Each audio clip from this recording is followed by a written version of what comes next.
Hea Liikuma Kutsuva Kooli pere! Selleks aastaks ongi sügisseminar läbi saanud ja mida öelda siis kokkuvõtteks. Esmakordselt oli meie seminar siis 3-päevane. Selle 3 päeva sisse mahtus 47 töötuba. Mõned neist olid praktilised kogemuste jagamised, mõned lühikesed loengud ning ka ettekanded. Lisaks olid meil väga toredad ühisüritused, meie esmakordselt toimuv matk ning esmakordselt Käärikul toimuv tunnustusüritus. Tahame omalt poolt öelda suur tänu teile, meie osalejad, keda sellel aastal oli ligi 200.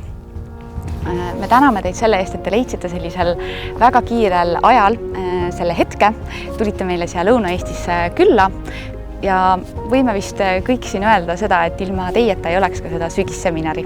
Tahaksin teha sügava kummarduse koos oma kolleegidega meie töötubade läbiviijatele. Aitäh, et te teete seda, mida te teete omamoodi ja hingega ning et te olete valmis oma kogemust meiega jagama.